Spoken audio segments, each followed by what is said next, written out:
Okay, so we are recording. And again, welcome everybody. Glad to see you this morning. Um, excuse me. So get rid of this here just a minute.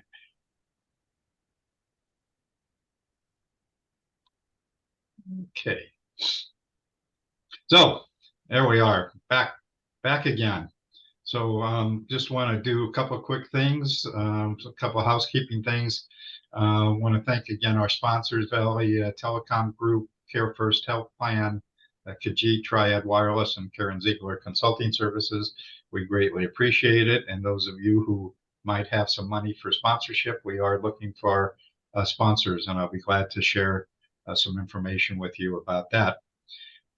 Secondly, just a reminder, if you haven't, and I do include this in all of the emails that I send out, a link to be able to make sure that you provide an update on to include in our Google form, so that we know who you are, have contact information, and so forth. So if you haven't done so, please take a couple of minutes to take care of that. Next is just a reminder. Those of you who've been here know that we do a kibitzing with colleagues after after the formal meeting is over. So about 9:15 or so, we stop the recording and just provide an opportunity for people to chat, ask questions, look for contacts, and that sort of thing. So I encourage you to stay on afterwards. And again, that might be 5 minutes, it might be an hour, it might be 2 people, it might be 10 people. Yeah, we just don't know. It's just a very informal kind of thing. So with that, I want to just jump right into some updates with the broadband office. And I know Sandy, I don't believe is going to be here this morning. And Perla, I think you're going to lead off with providing an update on what's happening with the broadband office and the BEAD planning and so forth. And then you might want to also introduce your. No, I'm sorry. Before we do that, I apologize.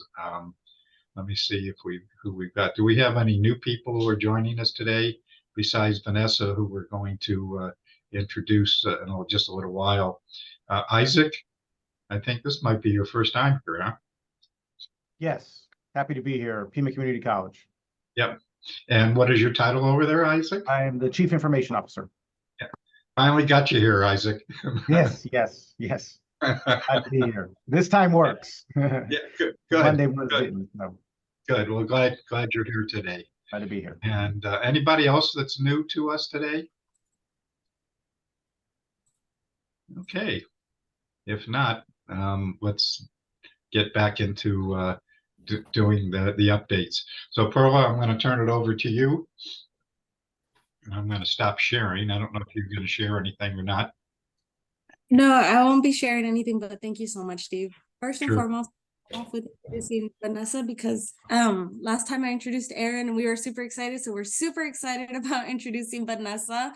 Our team is growing and we are really, really excited about that. Vanessa is our broadband grants manager, and I'll let her introduce herself after I finish a little bit about what the broadband office is doing at the moment. We've submitted volume 1 to NTIA, and so we're currently making some final revisions to that.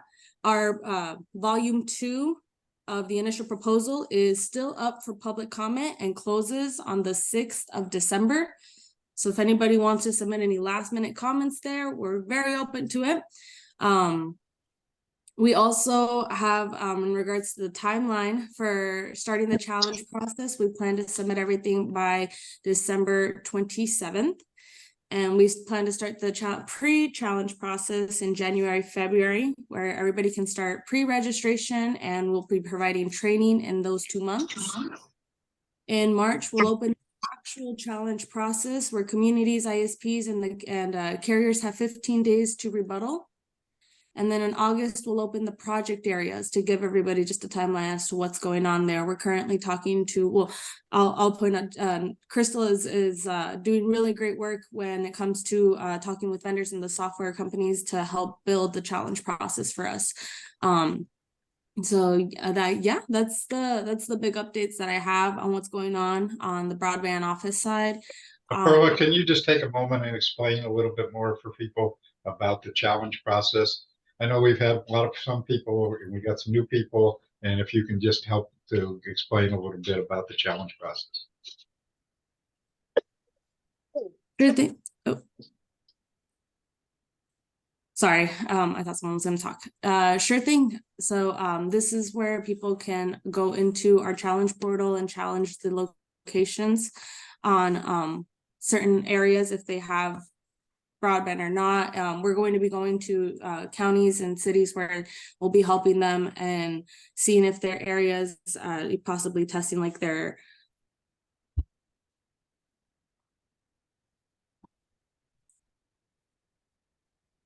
I'm sorry, we lost you. Are you there?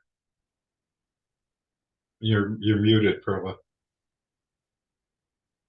Hi, got that. Perla, Yeah, I might pop in and help out Perla, who sounds like she's having sound issues. Yeah, I'm sorry about that. I'm having some low battery issues here and I'm struggling with that. But yeah, we're gonna do speed tests with people and we're gonna be able to help them during that training process as well. Okay. So anything else, Perla? Nope, that was it, Steve. So you want to introduce Vanessa, please? Or Vanessa can introduce herself for that matter. Good morning, everybody. My name is Vanessa Figueroa, and I am the new broadband grant manager with the broadband team at ACA. And I'm excited to be here. There's a lot of work that needs to get done. And I'm just happy to be part of the team and looking forward to all the work. So appreciate it. Can you explain just a little bit, Vanessa, about exactly, what you're going to be doing as a part of the team, please? So my job is basically, well, not basically, but my job is going to be as the grants manager. So basically making sure, so one of the process is making sure that we have a solid grant process for this grant, making sure and reviewing and reviewing contracts and getting things signed, putting everything into place that will help this project move forward. So sending out award letters and making sure that we're reporting correctly, making sure that we are that every project is sticking to what was said, and that we are following the federal guidelines, and that we're following the guidelines for Arizona. And so just kind of managing all of that and managing the process itself. So that's what I'll be doing for that. There are other things that I'll be doing, but as of right now, the big project is coming up, is what you guys are, what we're working on right now, and trying to get that off the ground. Cool. Thank you, and welcome to the team, and welcome to participating with us. We look forward to your regular participation. Oh, thank you. I'm looking forward to it. You bet. Crystal, do you want to add anything, or we pretty much covered what we need to? I think we pretty much covered everything. Okay, sounds good. So, so moving on, and Nicole, I'm going to get to you in just a minute, but I saw, she's still here, Maggie Ferry. Maggie, do you want to introduce yourself real quickly and kind of give an update on what's happening with the teams that you're working with? Yeah, certainly. And yeah, so my name is Maggie Ferry. I'm the Director of Intergovernmental Affairs for Governor Hobbs, and I run her broadband policy portfolio. So I'm lucky enough to work very closely with the State Broadband Office over at ACA, and have had the pleasure of really teaming up with them on some of the projects related with BEAD and digital equity, as well as the other programs that they run. So as a part of my role with the governor, I run her Interagency and Community Broadband Advisory Council, which is made up of about 30 individuals from across sort of the state, various various agency staff, as well as some public interest staff and representation from local governments as well. As a part of that council, there are 6 working groups, and we meet monthly for those working groups virtually. In those working groups, the idea is that they kind of gather recommendations and ideas and suggestions that then the council will review. So we are meeting this week. It's our second round of working group meetings. The working groups include infrastructure and permitting, mapping, outreach, affordability, digital inclusion, and workforce. If you're interested in joining any of those working groups, they're open to the public. We've had 4 already this week, but we have several this afternoon as well, digital inclusion and workforce, and I'm happy to add you to the list of interested parties. Yeah, I think that's a good overview of what we were up to over in the governor's office. Great, thanks, Maggie, appreciate it. And as you said, you're working very closely with the broadband office. That are doing some great stuff. So, hey, Steve, I have just a quick sorry. question. Sure. Maggie, can you repeat the working groups one more time? Yes, definitely. Hi, Alexis, too. Hey. So the working groups are infrastructure and permitting, mapping, outreach, affordability, digital inclusion, and workforce. And if you have any interest or just want to learn more information, I just dropped my email in the chat and I can send you some more additional information. And we have lots of folks from the county level and the higher education level, which I'm sure will interest you particularly. Cool, thank you. And just FYI, I believe that I included Maggie's been recording those meetings, and I shared the recordings from the previous meetings in my email announcements that I send out that has a link to all those recordings so that you can catch up on the discussions that have taken place. And I assume, Maggie, at some point that you'll share the current ones too. Certainly 6 hours a month of fun broadband conversations from state stakeholders. More than welcome to share. Sounds great.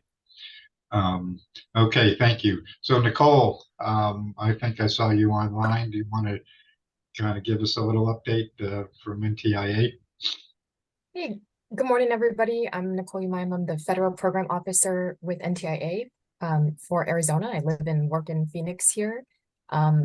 Nothing major right now. All eyes are on making sure states and territories submit their initial proposals for BEAD and their digital equity action plans on all their respective timelines. States have different deadlines for the digital equity plans, but all states and territories have to submit their initial proposal by December 27th. So that's where the focus is right now. Okay, thank you, Nicole. And just quickly, many of you attended the part 2 of the BEAD plan that we did a study session, and Nicole and our broadband manager did a great job of providing an overview. Nicole did an update on what the NTIA requirements are, and then Sandy kind of addressed what the state is doing in response to those requirements. And trust me, there are lots of requirements from NTIA. So the broadband office is working diligently to try to make it all fit. So with that, anything else, Nicole, that you wanted to add? I'm gonna just share my contact info in the chat here again, but I really love this job because I get to amplify the awesome work going on in Arizona at the national level and try to connect people in Arizona together. So please reach out if you have questions about BEAD or the digital equity program, and also if you have projects related to those that you want to share. So thank you. Great, thanks, Nicole, and really appreciate your partnership with us. And as soon as once the once the digital equity plan is released, we will do one or more study sessions like we did for BEAD this week, to really help people understand and provide input. And we've tried to keep it somewhat informal, and that's why we called it a study session. So there's opportunity for questions, comments, and so forth. But again, just to remind you, what you've already heard is that the deadline is looming for input into the volume 2. So please, if you have not done so, please review it. It is a daunting document, but please review at least looking at the sections that may be of particular interest to you, and provide any input, which is available online at the broadband office.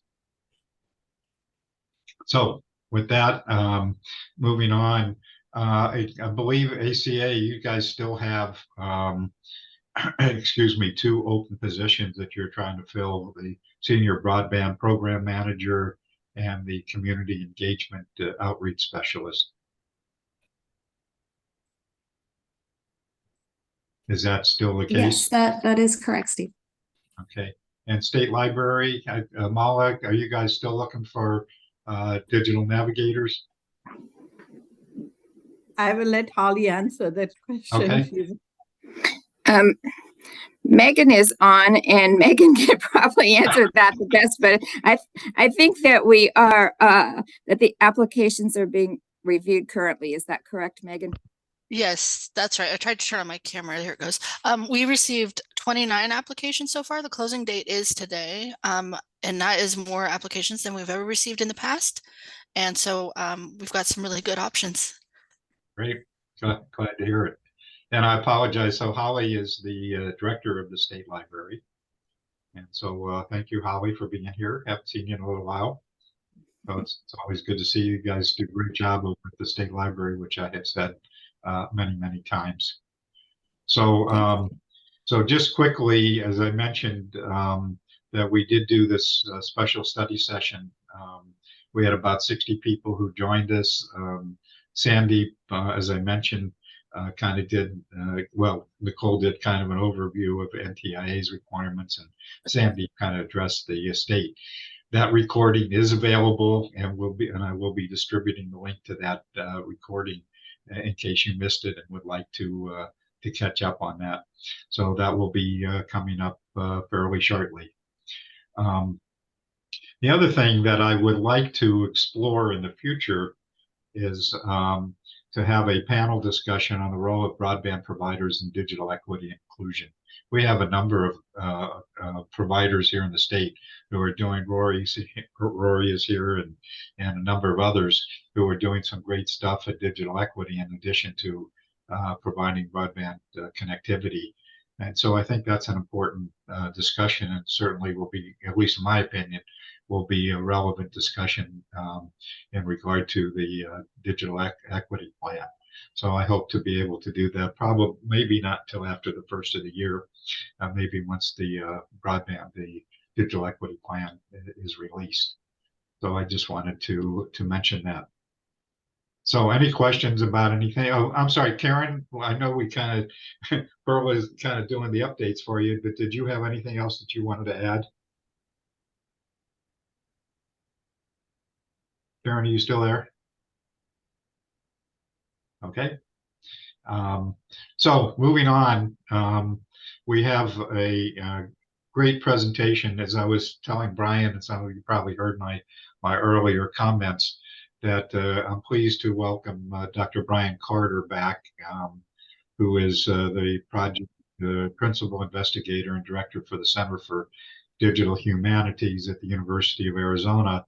And Melissa Hall is also on the call, who is the program manager for the $3 million grant that they've received for both internet and digital inclusion. And at least in my opinion, and one of the reasons I brought him back, as I told Brian, besides the fact that he's the most amazing and dynamic guy, but they're doing a really interesting program, which I think is a good model, certainly for other communities, and looking at both how they're addressing both broadband and digital inclusion activities. So with that, Brian, I'm going to stop sharing, and I don't know if you want to share or you just want to talk or however you want to do this, but I'm going to turn it over to you. Great. Well, thank you very, very much, Stephen. And thank you all very much for the opportunity to come back and give you an update on where we are and some of the wins that we've had, some of the accomplishments, and as well as some of the frustrations that we've had to deal with. But we've had an amazing team that has really worked very, very hard to work out many of the wrinkles that we've encountered. And so we're still working through some of them, and we can't wait to share some of that with you. So just as a big picture, for those of you that aren't familiar with this particular grant that we just received, I'll give you just a very large of what we've done and some of the accomplishments related to the three categories that you see here that this grant included.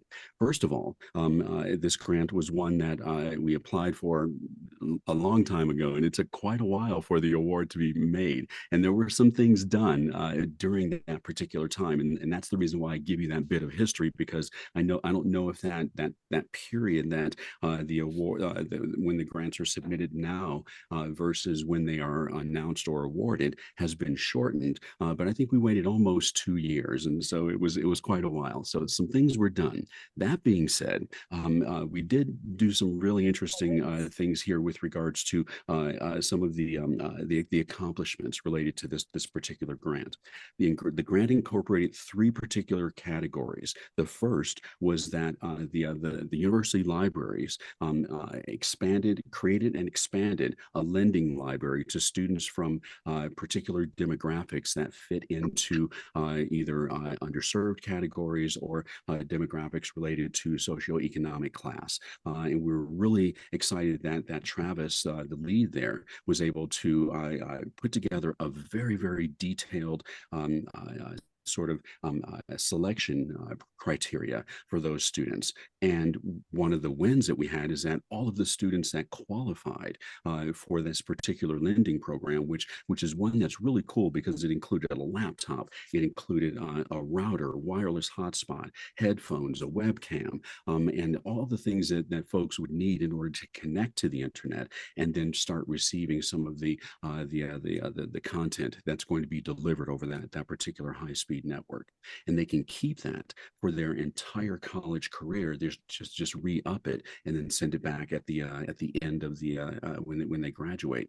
And so he put a process in place. All of them were distributed. Some were left over. We got to put a pin there for a minute because it's a very important point that I'm going to come back to with regards to some of the ways that our team has been able to work out a few of the wrinkles. The second aspect. Oh yes, I'm sorry. Go ahead. Sorry to interrupt, but can you talk a little bit about the criteria for people to be eligible for to participate? Yes, I can generally talk about it. I know that, and I don't have it right in front of me, but it did incorporate students from underserved, I guess, marginalized communities that have been identified as marginalized communities, students that fall within a certain socioeconomic class. That would be Pell Grant recipients, or that would be on financial aid in some category that would indicate that there is a need for this particular type of assistance. And then I believe there was also another criteria with regards to coming from, I think I mentioned a minoritized demographic. And so with that being said, and then it also extended into the Near Me or Near You network. And so students that were a part of that distance network also qualified for these particular devices, which was really nice because it opened it up to students that weren't a part of the main campus, which was really important for us. So going on, the second part of this was really important because in order to extend what we were doing, we were able to incorporate underserved communities in or near our micro campus sites within that 19, I believe, or 12 or 19-mile perimeter that we had to qualify for. So that included Yuma, Pasquayaki, Douglas, and Thatcher. And so the grant included included updating those digital classrooms so that they would be able to then receive some of the content from the STEM distance courses that are being delivered over that network. We're also talking with Distance Ed in order to provide courses from other colleges as well, and so that hopefully will be in place in the near future. Interestingly enough, as I mentioned before, because the grant took a little while for the award to be made, many of these campus sites, these micro campus sites, a lot of the equipment was already purchased because we wanted to get those, U of A wanted to get those sites up and running. And instead of having to, we thought the grant was going to be awarded earlier and we would be able to use the grant funds to do this. We couldn't wait. U of A updated those sites, and so what we found was that some of the equipment that we had budgeted, we didn't necessarily have to use for all of those sites. Some of them just needed updates. So we were able to hopefully realize some cost savings there. And that was one of the other wins. And so we're slowly trickling in those modifications, which took a while for those because you see these sites are all spread out in Southern Arizona. And we only have 1 or 2 people that are really trying to manage a lot of that equipment. So it took a while for those inventories to go through, for them to go, figure out what was needed, what wasn't needed, what they want to update, and all those kinds of things. Just getting that in, and we're revising the budget, which then has to be submitted in a sort of a unified manner. Revised budget requests from all of our partners to the NTIA for approval, which we don't think that there'll be any problem with because we're still meeting the overall spirit of the grant. So that's the first 2 parts of this particular opportunity, and so far those are in place and in the works. Now, the third part, and I think the most exciting part, and the part that I think is really quite innovative, is where we're incorporating the digital inclusion aspect of this. So the broadband network has been laid. The access aspect with regards to the distribution of computers has been done. Now we're looking at what we can do over those broadband networks, and including a community anchor has been really a crucial part of this and the most exciting. However, it has also, unfortunately, been the most challenging. And I'm going to stop sharing right now so that so y'all can see my face when I'm talking about this, because it was so very interesting, the lessons that we learned going through this whole process. So the community anchor is Dunbar Pavilion. It's the formerly segregated school here in Tucson, and it's now turned into a community anchor where all sorts of events related to the community take place there. And so we were very fortunate to get them involved in this. We were including another community anchor, the Tucson Urban League. There were some problems there, so we had to make some adjustments with regards to what they were doing and shift some of that to between just Dunbar and the University of Arizona.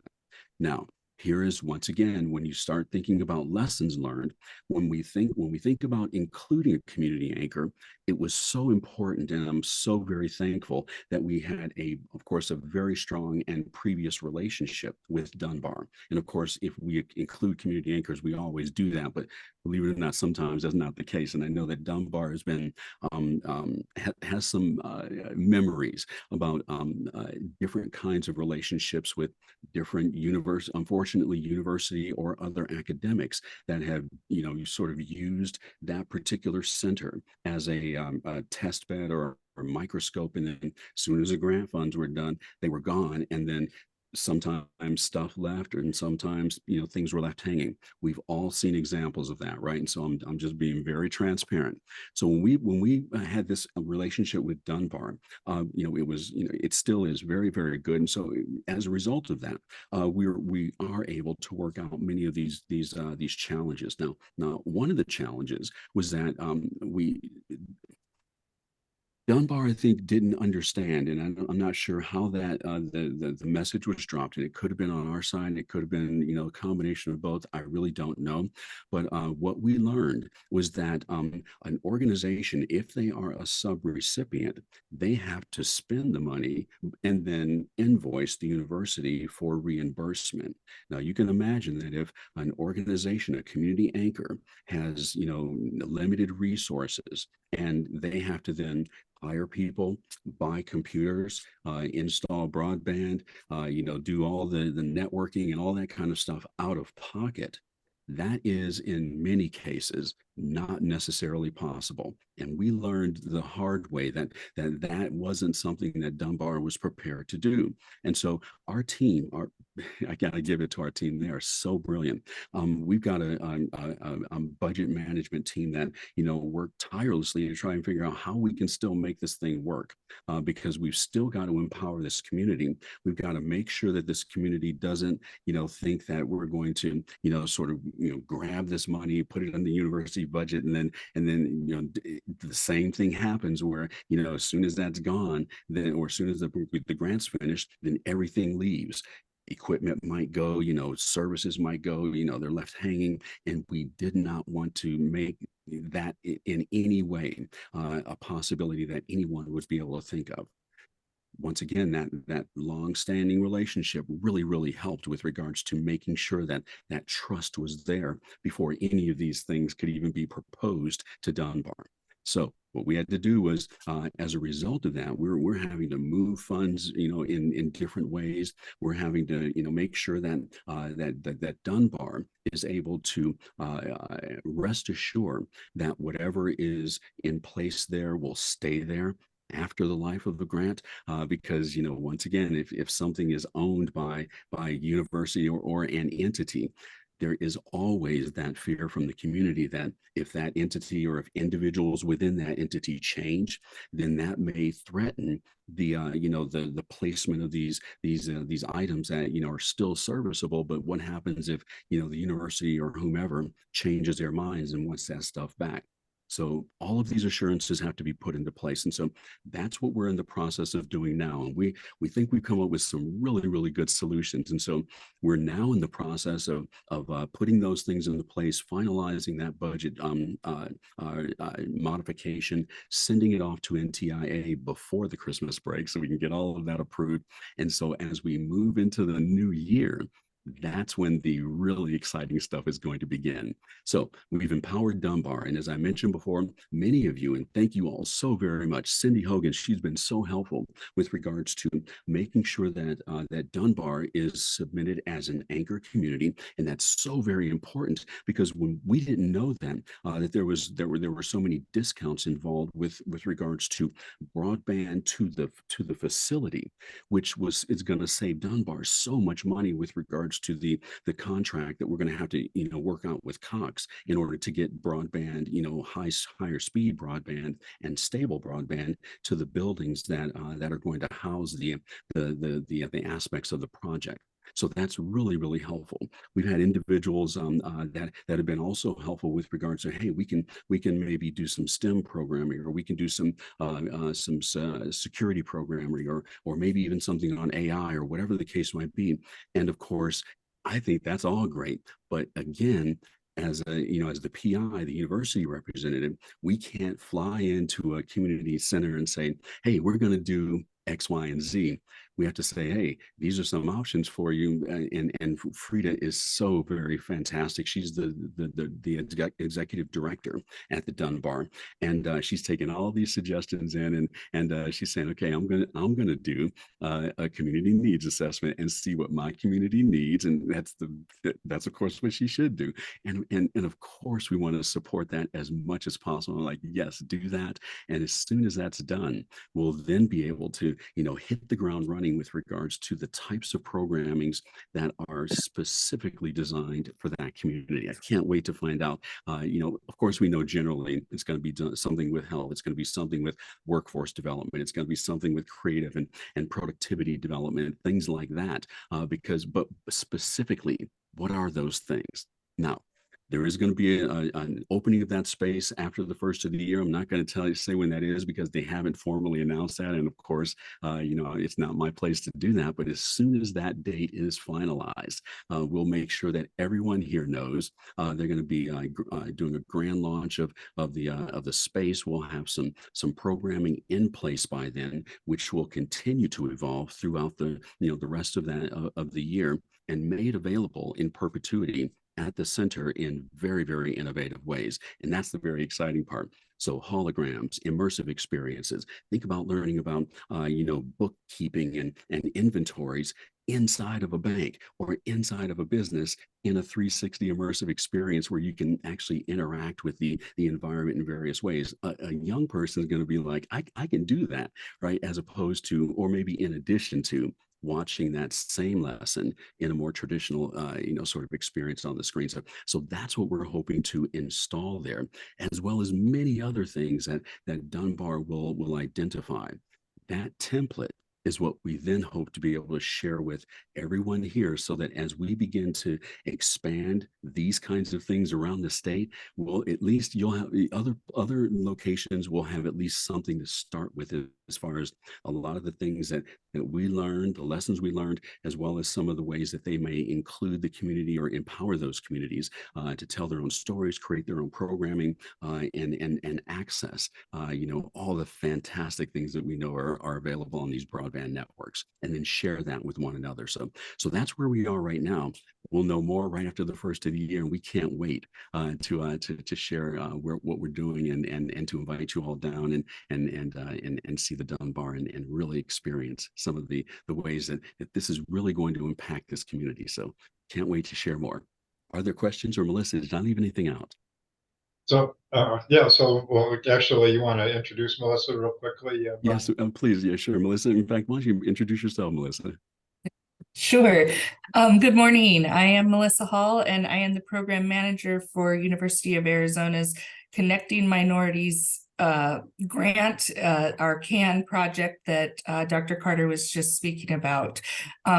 We work together along with, as he said, a phenomenal team on campus and remotely, and together we've kind of been able to navigate through some of these barriers and challenges, and I think at the end of the day we're going to come up with some amazing things to implement within the community. So we're really excited to share more and keep everybody in touch, and I think our ask from this community is, we're very interested. The Dunbar is very interested in any workforce development opportunities or digital inclusion that we might be able to share out through the community anchor for community members, younger, older, those who are not in school. The goal through the Dunbar is really to promote opportunities for community members who otherwise may not have had any. So it's really exciting, and we're really looking forward to joining forces with some more folks down the road as things progress. So thank you. Great. Thanks, Melissa. So Brian, I wish you had a little more enthusiasm about this project. So excited. Are there any questions? Yeah, questions or comments for Brian? Hi, Cindy. Thank you again for the assistance. Yeah, Steve, this is Vaughn Croft. Hey, Brian. Yes. Hi, Vaughn. Hey, Brian. You hear me? Yeah. Yes. Oh, I wasn't sure. I work over at Job Corps here in Tucson, but anyway, there's a gentleman that I've been associated with through an organization, and he is heavily into digital literacy for youth working with adults. And so I'm connecting your name to him by email. And I took a snapshot picture of what you put up with that graphic on the very first slide. So you might hear from him. His name is Michael Robach. And you guys will have a very interesting conversation. Steve, you might know Michael. Great. Oh, yeah, thank you very much. Yeah. He's very tenacious about the whole digital literacy with youth helping adults, because he looks at the youth knowing a whole lot of the ins and outs of the digital literacy world, and the middle to, well, senior to above adults having issues with the whole world of digital literacy. So thank you. I love it. I love it. All right, sir. And for those of you that are empowered, and I know this is a big ask, and many of you, may know of resources. Of course, NTIA didn't necessarily fund programming, and that's where we're now putting in pilot programming so that we can then maybe then apply for something more specifically for programming that can be then experienced over these high-speed networks. So if any of you know resources that that we can apply to in order to develop those kinds of programs, or that are free resources that Dunbar might access, please let us know, and we'd definitely love to talk with you or partner with you about something like that. A Sweeter Digital, thank you, Lana. Okay, we need to talk, okay? Thank you. Okay. Anything else for Brian before we move on? So I want to back up for a second while we're talking about digital equity and digital inclusion and all that sort of stuff. So Aaron, I apologize. I should have asked you when we were talking about what's happening with the broadband office, if you want to share anything or any comments. Thank you for the opportunity. I do appreciate it. So I think that a lot of these organizations are probably aware that the Digital Equity Plan will hopefully provide support and space for some of these expansions that we're discussing here. So I'm going to drop my contact information in the chat again as well. We are deep in the throes of writing the plan right now. And so this is an opportunity to add your voice to that conversation for sure. And we'll have more updates on the Digital Equity Plan soon. Good.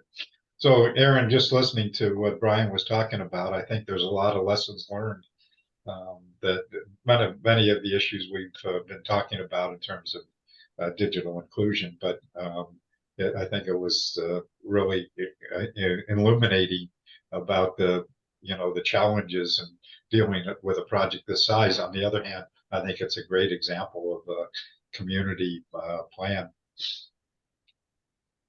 Paul, you had a question. You had your hand up. Yeah, I was just going to say, Brian, I'm the one of the other 4 within Arizona, so I'm just up the road. But we too are going through the same thing that you've talked about in terms of having to revise. When we wrote this grant a couple of years ago, and going through writing revised AAR requests, and I'm working on that right now, actually, to be able to get that sort of thing into the system, so that way we can, pivot a little bit, but still, adhere to the overall goals of the program. But you're right in terms of moving things around and the relationships that you need to be able to get things done. And then you got to work through the internal pieces as well. And sometimes the internal is the hardest piece. Hardest pieces, I should say, to be able to move through. But yeah, great program. I think you and I will probably connect on a few points as we go forward, because I see some similarities, and there are also differences in terms of our programs, right? Because we're actually doing some programming piece.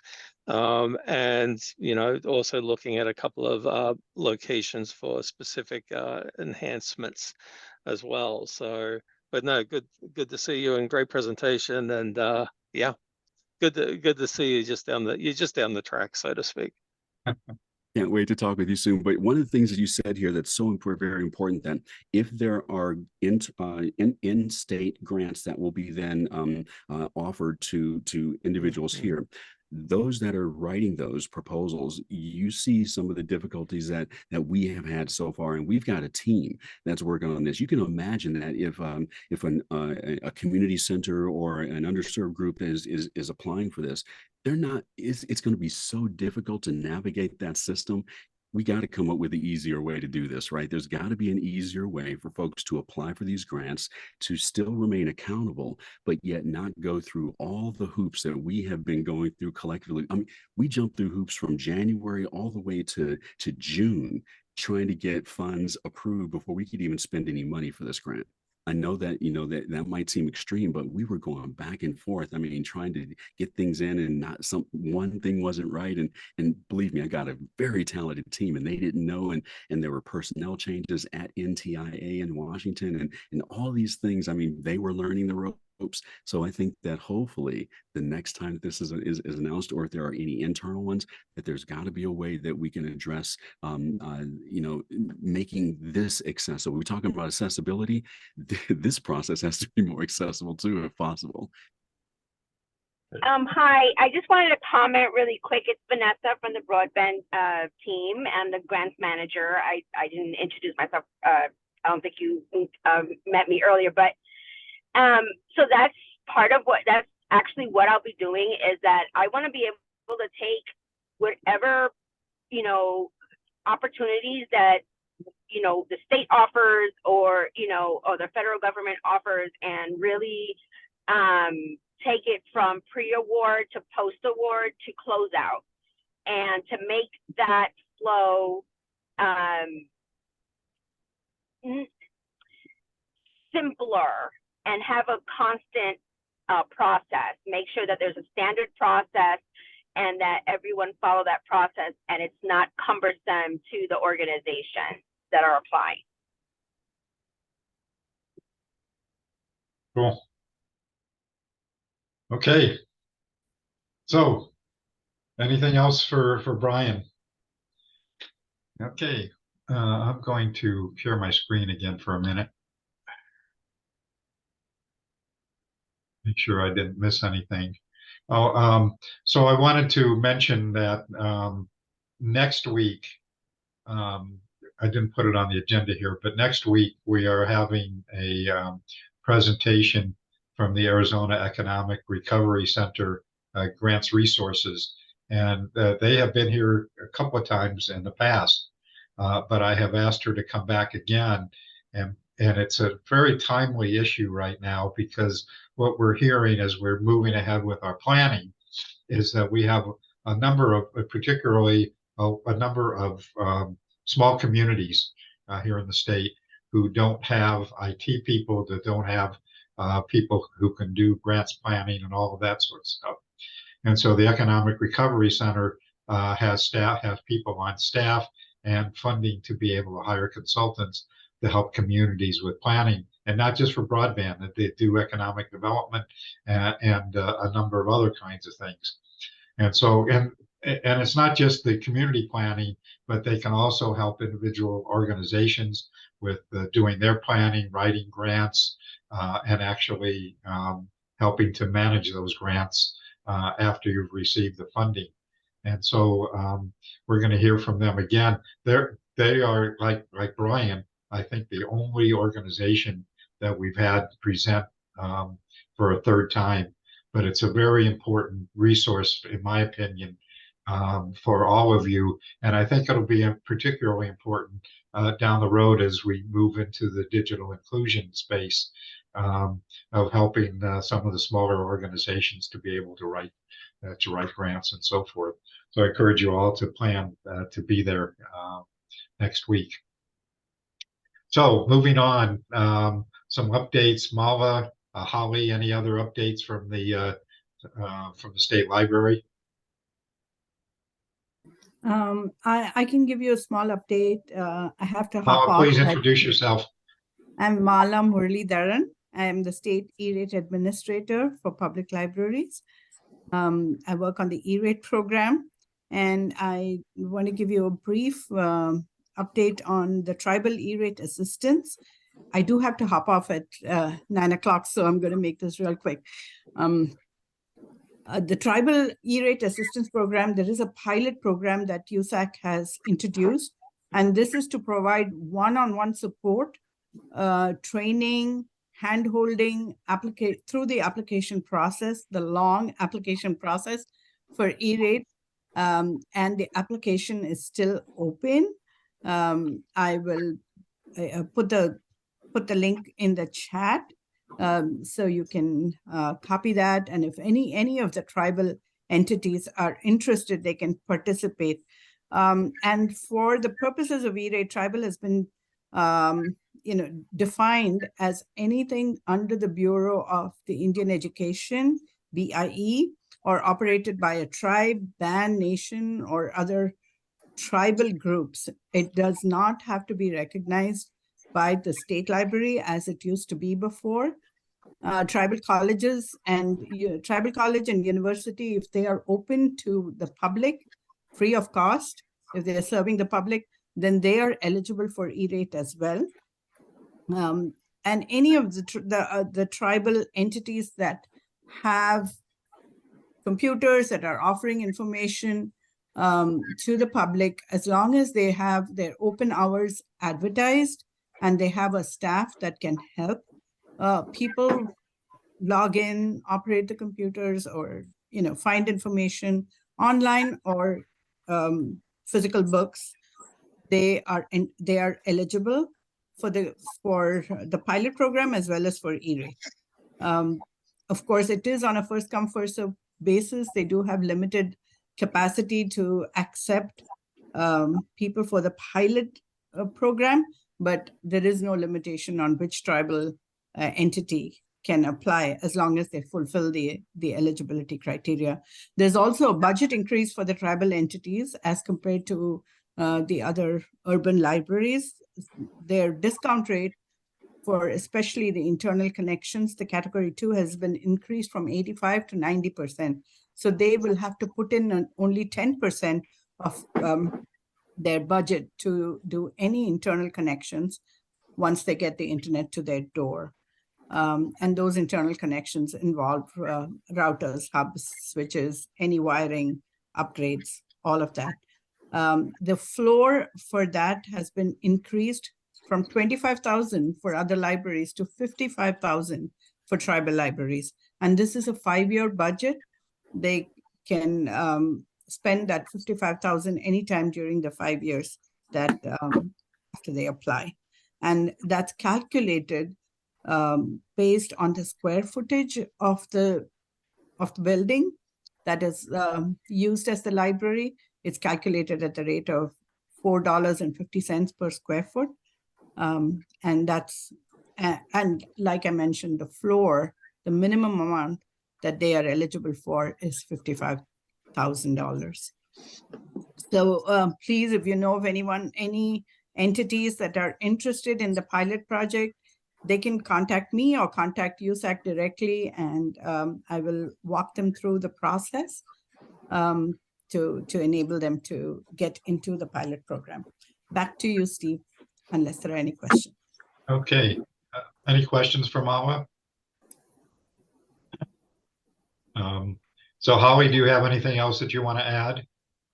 Not really, Steve, just that we're trying to have the state library represented in each one of the working groups that's working right now. And I'm on the council. And so we're also reading very carefully that volume 2 and preparing some comments to submit for that on the ACA website. So that's about it.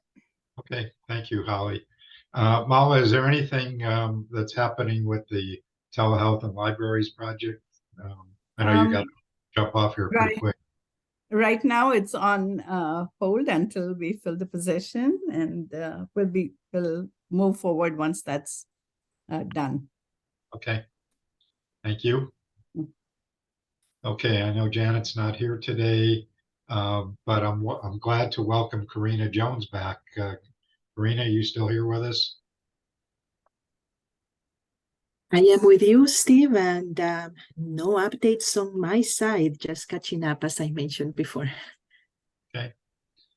And Mylan's not here today. Derek, Rory, do you have anything that you want to talk about regarding the final mile or anything?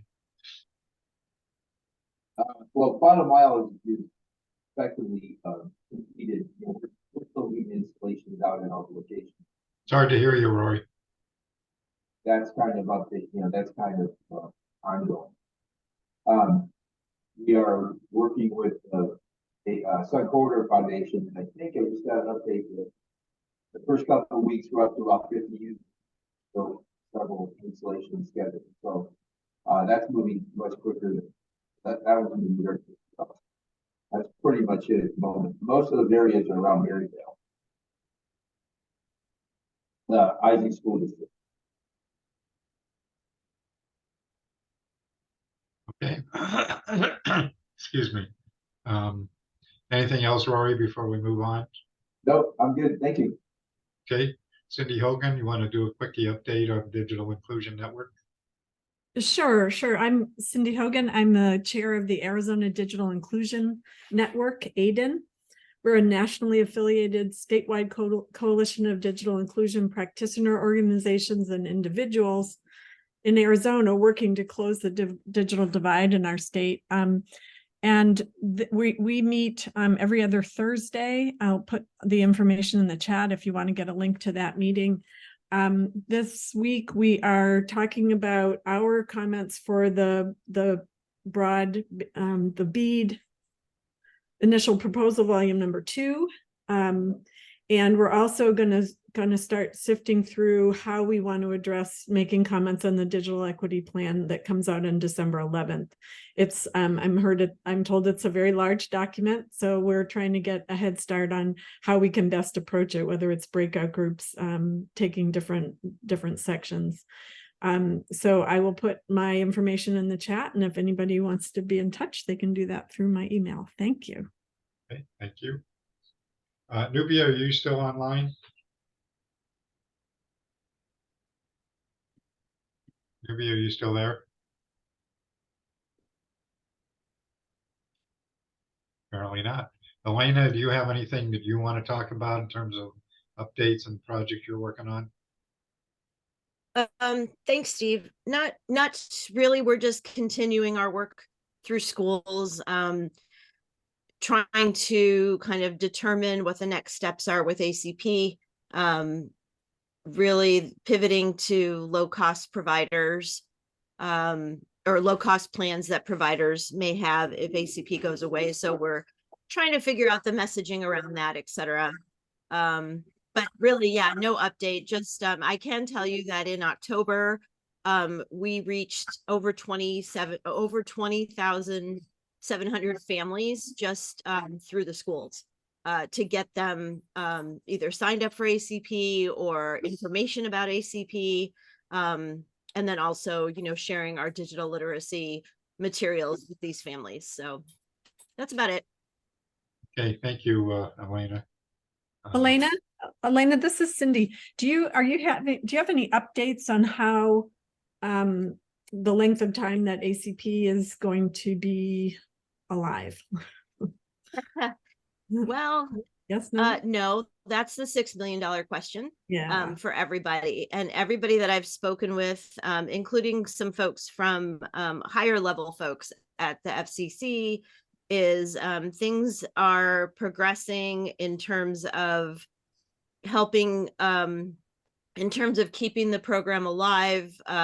There's a lot of discussions happening on the Hill. There's a lot of stories, personal stories that are getting back to congressional leaders, things like that. There has to be a wind down period. So we won't see the spigot turned off, so to speak, until, probably end of first quarter in 2024, if it should go away completely. I think all the ISPs have their marching orders, or will have their marching orders in terms of their timeline. So, we're still hopeful that it will be refunded, and we're kind of moving forward with the idea that 50-50 chance, and what's plan B. So that's kind of what a lot of the groups, NDIA and some of the other groups, are talking about, is how do we pivot?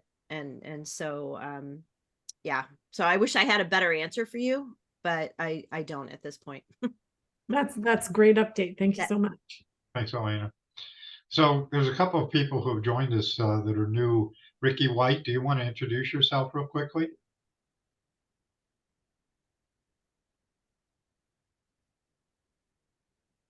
Ricky, are you there?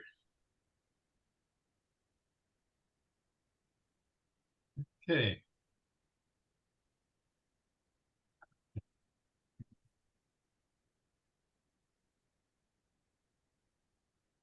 Okay, anybody else have any announcements or anything that they want to share with the group before we end for today?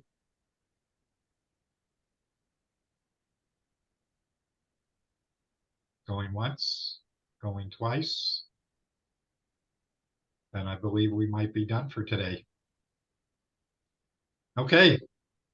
Well, thank you all for being here today, Brian and Melissa. Thank you for your presentation today. As always, it's awesome. Thank you, Steve. Take care, everyone. Bye-bye. And we will see you next week. So I'm going to stop recording. If any of you want to hang on for a little bit and chat for a while, feel free to do so.